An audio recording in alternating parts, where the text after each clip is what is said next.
Hi, Garrett Stuckey here with another episode of the Startup 360 podcast, and I've got Nick Suino here with me today.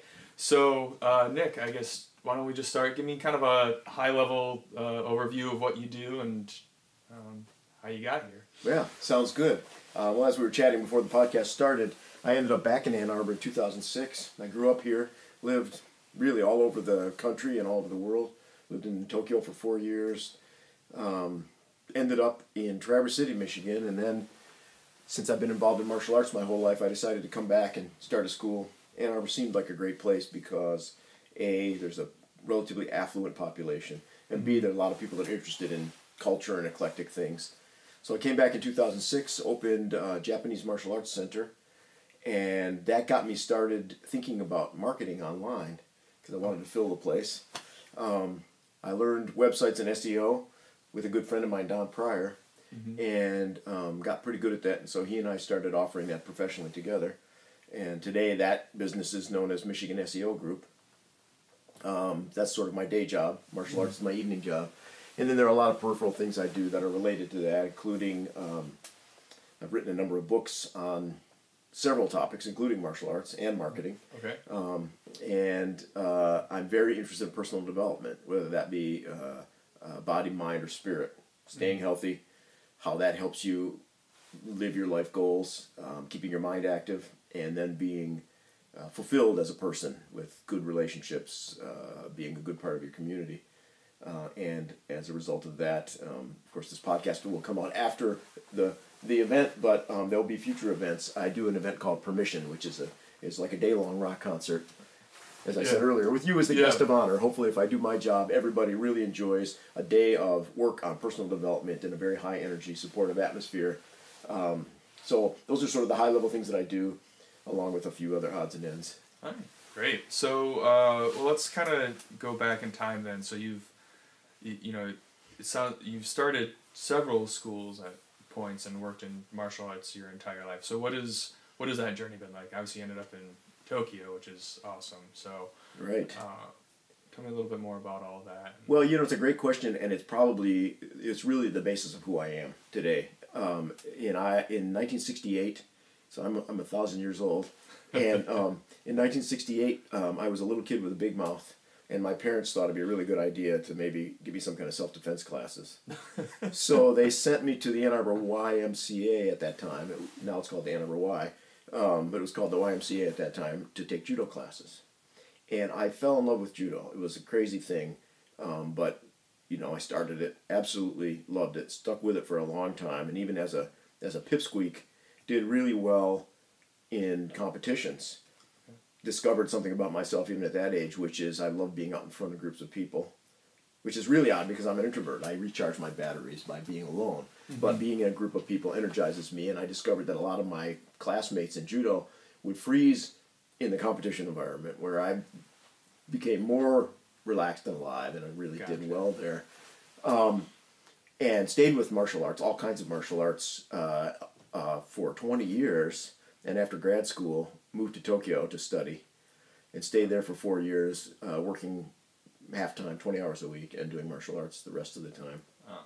Extraordinary experience. In fact, I just got back from Tokyo about 2 weeks ago. Spent almost 2 weeks there with some friends and did a bunch of training. This is for everybody on the planet, wherever you live. Try to find 2 weeks to go to Tokyo. For the culture, for the food, for the experience. It's an absolutely amazing place.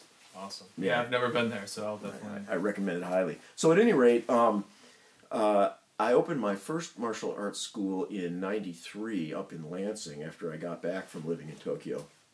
And ran that for about 10 years. Okay. But I had also gone to law school in the meantime and got really busy with the law school career and really wanted to give it a fair shake. I had a pretty good career and got some high-profile offers, and really there wasn't time to do both. But got disillusioned with the practice of law pretty quickly. Gotcha. Ended up in Traverse City, worked there for a while, and then decided that it was time to open a new school. Came back to Ann Arbor in 2006. Okay. And that's where it went from there, yeah. So running your own business wasn't enough. You wanted to go to law school on top of it. Now, right. Yeah, so what with that school then, did you sell it? How did you, So it was You really still own it? Yeah, the first school, which I opened in, it was called ITAMA, Institute for Traditional Asian Martial Arts, in Lansing. Opened in '93, ran it for 10 years. Yep. Pre-internet. So the way we got clients, new members, was twofold. Yellow Pages, which is a phone book. Yep. I know a lot of young people have never seen one of those. and literally putting flyers up all over town, Scotch tape and flyers. And it was a drag. It was really hard. It took me 18 months to break even. Wow. Yeah. Now it's a business of passion, so you accept that. But looking back on it, with the tools we have now, you have to have a pretty good plan to be that patient. Yep.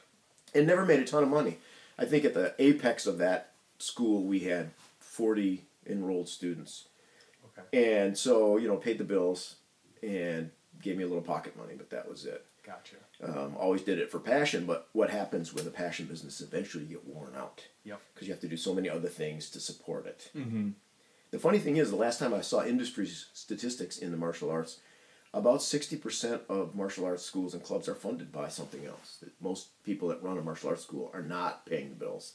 They're funding it with a job or something. Yeah. Because they're good martial artists, but not necessarily good business people. Yep. As I was when I started. Uh-huh. So ran it for 10 years, and then sold it to a few of my students. Moved to Traverse City, tried to do the law full time for a while up there. By the way, a beautiful place to live. And if I could have made a better living, I probably would have stayed there. I had this beautiful little chalet house next to 25,000 acres of national forest. Wow. Right? Yeah. But the job just didn't look like it had a future, and trying to open a martial arts school in a small tourist community like that didn't make sense. Yeah. So I sold it to some students for a very low price, but they were very good. They ran it for quite some time. Paid the cost of buying the business. Okay. But they ran into some of the same problems I did. They just couldn't ever really make a decent living at it. Gotcha. And there were 3 of them, so it made it even harder. Whatever little money I was taking home, they were splitting 3 ways. Yeah. And the last man standing at that school, I eventually talked him into closing it down and coming down here and working for me here in Ann Arbor. He's a phenomenal martial artist, just a genius when it comes to that, and he's a great person to have in your school. I'm sort of the business guy now. Gotcha. After many hard lessons, and so he can focus on the martial arts, which is really good. Yeah.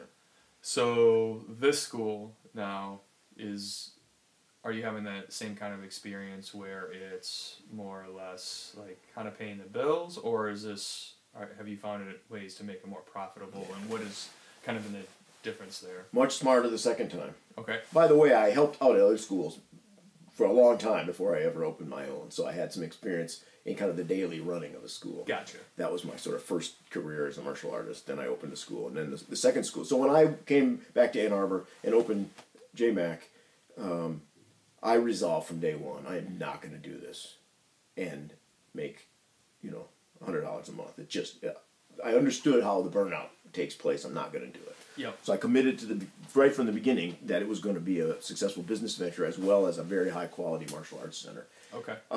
And having the internet available really is what made that possible. Okay. It's how I learned SEO. I had a website built by my friend Don Pryor, who's now my business partner. And after he built it, I go, "This looks lovely. Is anybody going to see it?" And he said, "Well, now that you ask, there's this thing called SEO, and that's how you get your website to be significant on search." "Well, what's that like?" And he said, "Well, I've been doing some research. Here's a page of things, do those." So I started the school, had no students, had lots of time. So for 3 months, I did a full-time job SEOing my website.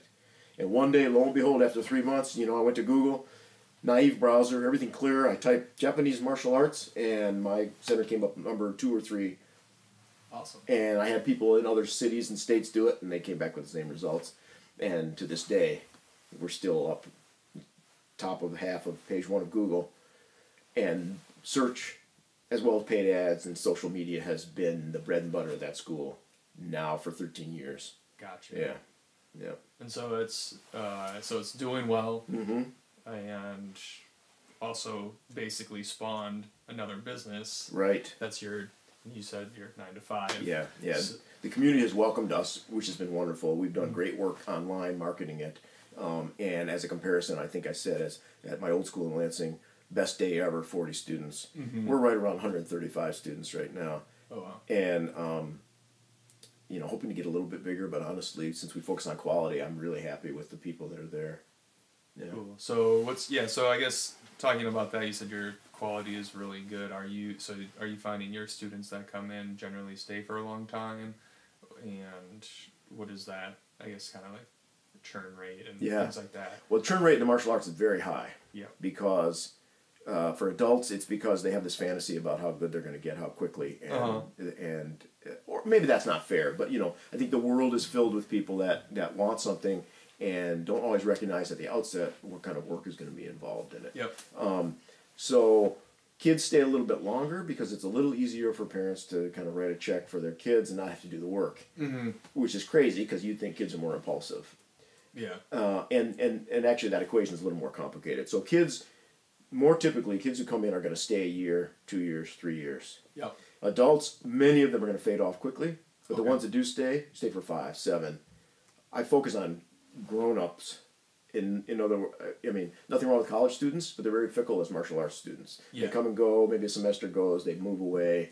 I like established adults because it's an audience of people that will pay attention and learn and stick with it for the long term, which you need to do to get good at martial arts. Yep. And from a business perspective, it's much easier to keep and make and help cultivate an existing student than it is to try to get a new one. Gotcha. But the churn rate is very high. People come in, almost everybody that emails or calls takes intro lessons. 80% of them sign up for a membership. Yep. Half of those are gone in 2 months. Gotcha. One of my employees that used to do admin for me is a statistician. She actually is an actuary for an insurance company now. And while she was working for me, she ran our stats, and she discovered that to get the black belt, first level black belt, 2% of our sign-ups make it to black belt. And it's not because, and that's about a 5 to 7 year process. Okay. Yeah. That's not because we don't like giving out black belts. We love giving out black belts. Yep. That's just what happens. People move away, they quit, they don't train hard enough, something happens. Yep. And maybe that's realistic because a black belt's a significant accomplishment. It is, absolutely. Yeah. That's a long time to be practicing and improving because, so I'm not super familiar with martial arts, but there's lots of belts, there's a lot of steps and things like that. So, I think having those numbers is probably insightful for you, I would imagine. And I guess so obviously you got really good at SEO and paid search and all of those things to build the martial arts studio, which grew into your new company, your Michigan SEO Group. Yep. And how did that come about? Like, what was that transition like, and how did, I guess, that grow? And then the second part is going to be how does this martial arts school kind of influence that business and vice versa? Yeah, great point. So Michigan SEO Group came about in a very powerful way, and a lesson I've never forgotten.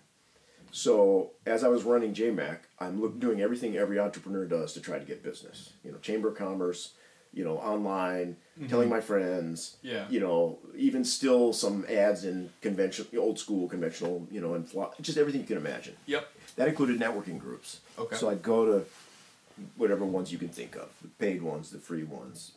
And day after day, I'm in a networking group with 10, 12, 15, 20 other entrepreneurs, business people. Yep. Or business managers. And I'm sitting there saying, well, you guys should really get some exercise and come do martial arts.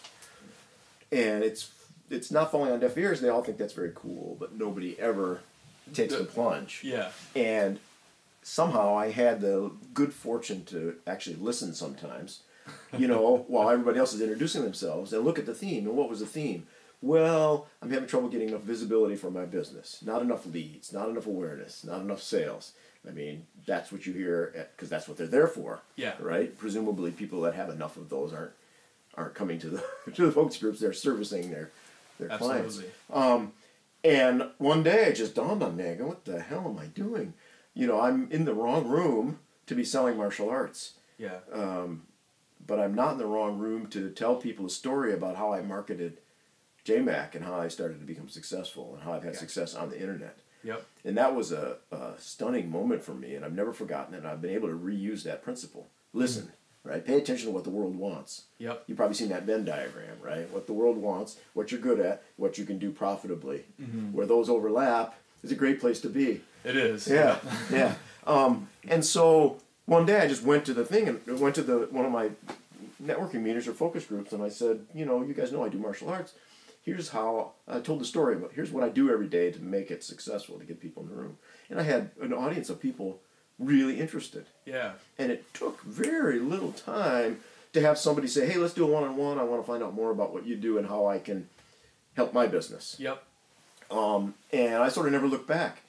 First started doing it sort of as a friendship thing, just helping people out. Yep. Then very sheepishly saying, you know, could you, you know, pay me $300 for something, you know? Yeah. But doing a great job for people over and over again. And that's where I've stayed. And at some point, Don and I looked at each other. He's always been a good friend of mine, but we were sort of helping each other make this business work. And we said, it's time to give this thing a name. Yep. We first called it SEO Ann Arbor. Okay. We wanted to focus on Ann Arbor, and our tagline was, you know, work with us because we're local and you can sit across the desk and yell at us if things don't go well.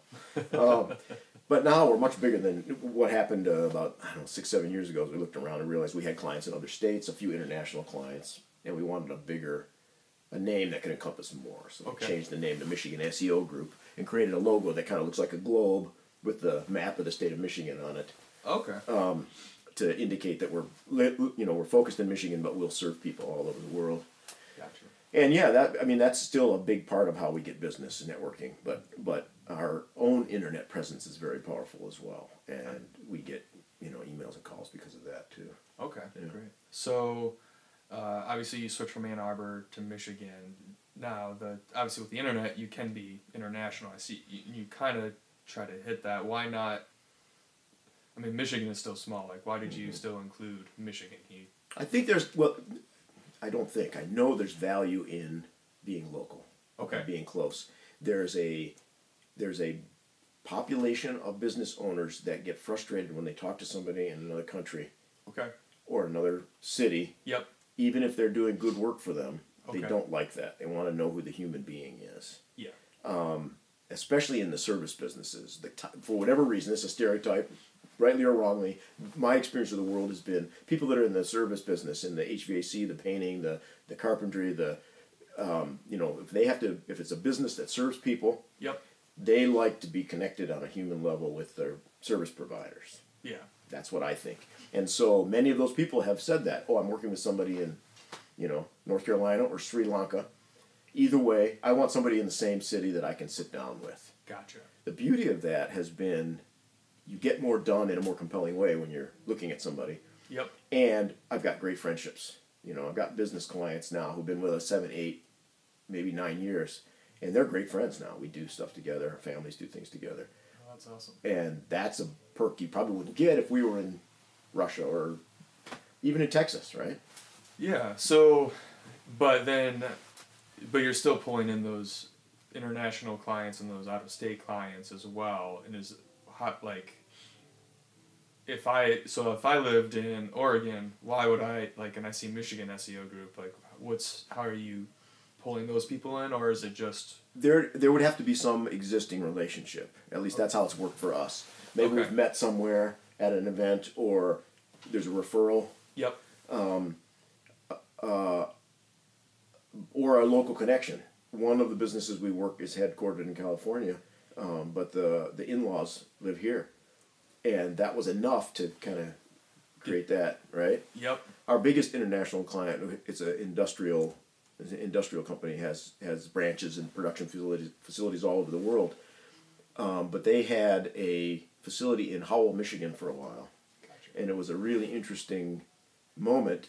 The assistant to the North American vice president called up and she said, we're thinking about SEO. We want to know if the server location matters to SEO. And we said, give us 24 hours to figure that out. We don't know. So we did some research, and we think it probably does. Okay. It's a small component of the big picture, but server location probably matters. She goes, I'd love to come in. Can we talk? I go, sure. She shows up at the appointment time in my office, and there's 7 people, including the vice president of North America of that business. And they sit around the conference table, and we ended up having a 3.5, 4-hour conversation while this guy, who was brilliant, grilled me about every aspect of marketing his business, because somebody in his company had said, we want you to build North American sales. And he's like, well, one component of that is online. Yeah. So we landed that job. I think that's been 7.5, 8 years. We still have those guys as a client today because of that one call. Wow. Right? About server location. Tells you about being nice to people and knowing what you're talking about, right? Yeah, absolutely. Yeah. That's a really powerful story. Mm-hmm. And now they're staying for a long time, which, and I'm sure you can probably point to other clients as well that have come from that, which is, I mean, really a testament to the work that it sounds like you guys are doing. So, well, we try really hard, and to be good on the internet, right? You can work really hard, but when you stop, your competition's not stopping, right? Yep. And absolutely. Google's not stopping changing its algorithms. So there's initial work, and then there's maintenance, and I'm very thankful many of our clients see the value in that, of keeping their web presence robust. Yep. And that's why we have them for a long time. And clearly we're doing at least good enough work that they stay with us, still writing the checks, which is helpful. Yeah. Which is, I mean, that's the point, right? Yeah. Well, it is, although I have to say, the older I get and the more I don't have to worry about paying the mortgage or eating, those things have been taken care of for a number of years now, the more my mind and heart turn towards trying to make the people around me more successful and my community better.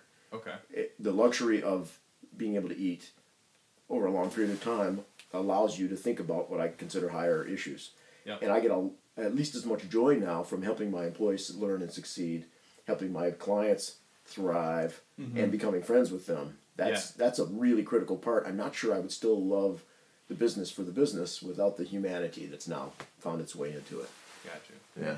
So, well, let's kind of talk about that, because you mentioned in the beginning you have an event coming up here in a few days, and you're gonna keep doing that. And where did that start? I guess let's talk about that.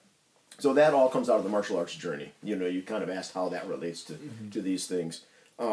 When I started martial arts, I wanted to be tougher and stronger, and I wanted to win competitions, and I wanted to be able to defend myself if anybody attacked me. Gotcha. And a lot of young people come for those reasons. But I have literally been doing martial arts now for 51 years, and I don't really, I mean, it's nice. I'm still extremely physically fit because my job demands it. And I'm very interested in pursuing fitness. I still understand discipline, right? I learned early that if you do 5 sets of 20 push-ups every day, your karate is going to be better. You can punch harder, right? Or whatever, you name the exercise. That kind of bled over into work. I learned that if you put the hard work in, you get better results out. And I also learned that if you pursue something over a long term and consistently try to get better at it, lo and behold, big surprise, you get better at it. And often you get better in ways you didn't anticipate. Yep. And so, again, I'm getting older, and I'm thinking more and more about my legacy, my family, my community. And so all my careers, my martial arts career, my marketing career, and now this career of helping others with self-improvement, self-discovery and self-improvement, is about helping the world, helping people and helping the world. And I think that's from staying in something a long time, getting really good at it, and seeing the benefits of long-term devotion to personal improvement. Yep. Right?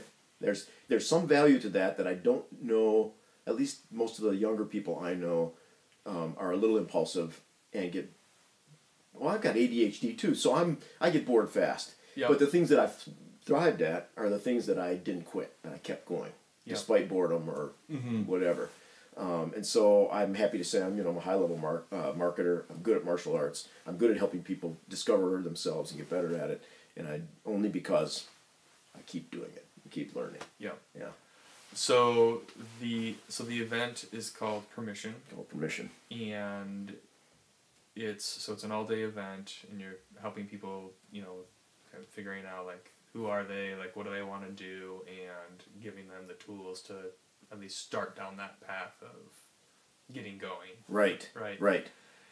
What is, like, looking at this event and everything encompassing it, like looking like 3, 5, 10 years down the road, what are your goals for that? To fill bigger rooms. Okay. The more people you have, the more the cost can be shared over a large group, the more things you can do, Yep. more exciting things you can do. So the money is good because money helps you live, but the money also is good because it helps you do greater things. Yep. And lucky to say my hobbies are things that are my businesses. And so I want to fill a bigger room. You know, if I can get, I would love in 3 years to have 300 people in the room. Okay. And be better at what I do, deliver a better experience, get a higher level of commitment from people, and hear from more people that they've solved some problem or moved forward. What I've discovered in all my work is that the experience is at least as important as the product. So I might be giving them great frameworks, but if they're bored, it's not going to be as powerful. So the job is to get people in state, get in a heightened awareness state, get them energized. Yep. So I've spent a lot of time studying how to activate the nervous system, you know, using the voice, motion, breathing, music. So it's an entertaining event. It feels like a rock concert, you know, a day-long rock concert. But the point of all those activities is to keep people activated, keep the mind busy, and open so that they can do things, not just academically sort of check the boxes, but to do it and have real impact on them. Gotcha. That's been great for me in many environments, whether it be martial arts or whatever, or when I've gone to somebody like a Tony Robbins or a Brendan Burchard. They're very good at that as well, as they create this huge atmosphere of energy and keep you there. Yeah. Those guys can do it for 4 days. I don't know that I'm that good yet. But someday, it's not that I want to be them, because I think my approach is a little different, but they have a lot of good tools. Everybody in the industry has good tools, and I want to figure out how to use those tools to help people better. Awesome. Yeah. And when did you, like, I guess, because you said you've written books, and then you got this idea that you liked being in front of people, and it's just been kind of like a mainstay in pretty much all of your career. Even SEO is getting in front of people, right? Like in a different way. Was there like a moment where you sat down and were like, you know what, I want to start this event? Like, what was there any like catalyst like that, or did it just kind of pop in your head one day? You know, it's funny. There were two things. One is that listening I described. Is I was getting enough feedback from people that I've helped in the martial arts or in small group settings, saying, "Gosh, that experience you created, you know, that meditation class, or you know, when you did that framework for personal development, we only did it for an hour, but it was super helpful." You know, okay, there's some traction here. I'm actually helping people. They realize it. That was one side. So that was the listening side, and then the other side was a couple of things have happened over both coincidentally in summertime. During the election season, you know, before Trump got elected, the political invective was so horrible. Yeah. Regardless of your politics, right? The atmospherics were horrible. Yep. And I just woke up one day and said, I want to immerse myself in positive thoughts for 3 months. So I wrote a book called Look Up. And it's all about using your eyes to look up, not just physically, but to look to people that are better than you at something, to look at spiritual guides, to look to higher principles. Okay. Even to look inside yourself to higher aims, right? Yeah. And I wrote that really as an antidote to the political environment. Finished the book, published it. By the way, I own a small publishing company, so published it through there because I was frustrated with conventional publishing. Forgot to mention that earlier.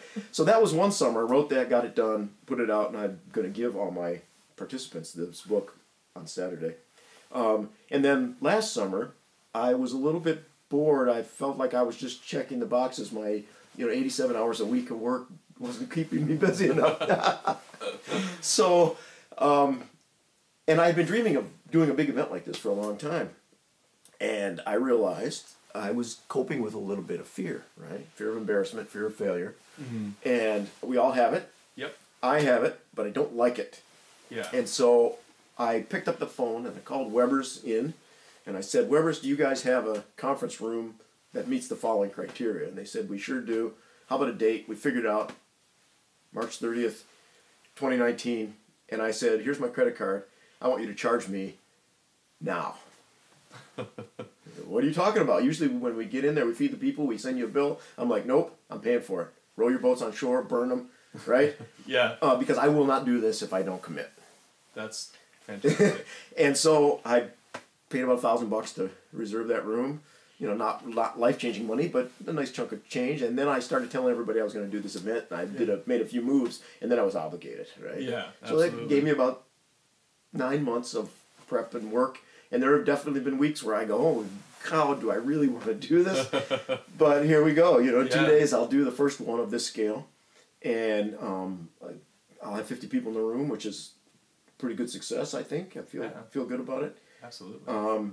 And I've got professional videography being done, so that'll be course material stuff and marketing stuff. I've been planning this and prepping it for a long time. But to answer your question, the two things that brought this about were listening to the world, yep, and knowing myself and forcing myself to not think but do. Yep. Yeah. That's fantastic. So I'm really excited to hear how that goes, because it's awesome that you've been able to overcome that fear. Clearly there was a lot of angst going into it, and so it's really awesome if that message is as powerful as it sounds. I think it'll be really successful. So I think you'll do it. Well, thank you. Sure. It's a common experience. I've got 4 people that will spend a little bit of time on stage with me, and each of them has had something to overcome. The story they're going to tell is, I was struggling with this, I did these steps, and here's where I am today. Yeah. Right? And it won't be my story, it'll be their story. Mm-hmm. But that's a very common human experience. And if we never solve that struggle, we either give up on that dream, right, or we get wallowed in stagnation. And the people that I'm going to have on stage with me are all people that in some way or another overcame that challenge, right? Yeah, absolutely. What do a lot of people say? We change through inspiration or desperation. So there'll be both kinds of stories. Fantastic. So we're going to transition over to the rapid fire questions here in a moment. But is there anything that we didn't touch on that you want to talk about before we do those things, or any part of your story that you wanted to share? Well, my message to people is, I'm a very small example. There are people out there that are much more successful than I am, and who haven't made as many irrational decisions along the way. But my message to everybody is do it. You don't know when your time is going to end. Yep. I will start my story on Saturday on permission, telling a story about how my story almost came to an end. And it inspired me to just grab everything and go for it. And even though a lot of my ideas have not come to fruition, I've never regretted taking action in the direction of my dreams. Yeah. And I think too many people are frozen. They overthink it. They worry about failure. They worry about embarrassment. We live in a blessed time. There are second chances, third chances, fourth chances, Absolutely. 10th chances, and not only that, the resources to do something original and unique. I mean, you're a testament to that.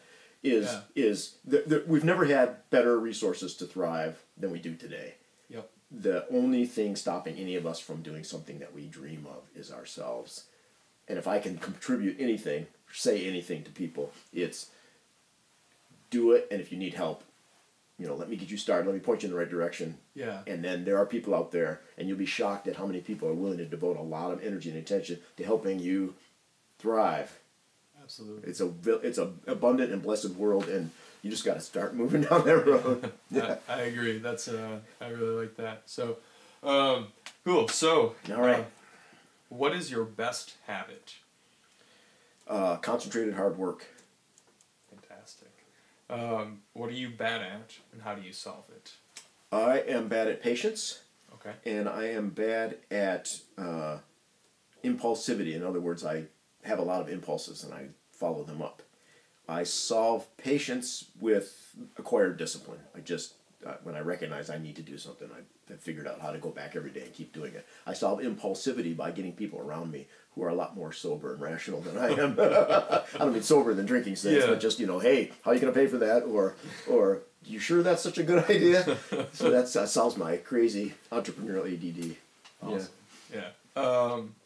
What is your advice to a high school graduate, a college graduate, and a 50-year-old? Yeah, wow.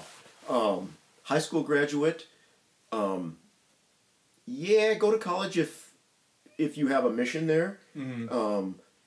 but also work. I think high school grads should work, and they should find the highest level of business or industry they can find that will accept them. Yep. Work for free. Doesn't matter. Get out there. Experience is in school. Experience is way better than school. Yep. I would say the same thing to the college grad. Get out there and work as soon as possible. Ignore the paycheck. Figure out what you want to be when you grow up, and work there even if you have to work at another job to pay for it. Gotcha. Don't follow a mainstream career path. That path is dead, and we just haven't buried it yet. That's my personal view for what it's worth. Mm-hmm. And somebody who's 50, the advice is follow your dreams and hurry because you don't have as much time. But the truth is, I don't think any of us have as much time. Like, it could go tomorrow. Yeah. You could go tomorrow. Heart attack, run over by a car, disease, tragedy, or whatever, we don't know. And so there's no time like the present, and yet you have a lot of time. You're 50, I'm almost 60.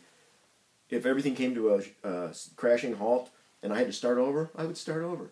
And not because I'm so great, but because of the experiences I've had. In 3 years, I'd be doing okay. Yeah. Right? Mm-hmm. Because I'm willing to jump in and willing to persist and recognize that at some point it's all going to pay off. Absolutely. Is that makes some more or less articulate answer to your question? Yeah, no, that's I think that's great. I really actually enjoy that advice a lot. Cool. Because we might die right now. Who knows? Yeah, right? Hopefully not on camera. That'd make a great podcast. It would, yeah. I probably wouldn't post your that last one. Well, depends on which one of us dies. Yeah, that's true. Oh. Who has been the kindest person in your life? Wow. Man, I am so blessed. Everything that I've done that's worthwhile, I've had amazing influences on, and they're just I'll say somebody, but I'm going to leave out, maybe hundreds of other people who have helped me in so many ways. One of the kindest people I've ever met was my sword teacher in Japan.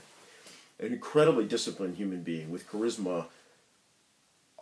Really difficult to explain his energy. He could go into a stadium and do his swordsmanship, and the entire place would fall silent. And he could do it for 20 minutes, and everybody would be absolutely rapt. He had this gift. Yep. But technically, he was an amazing swordsman.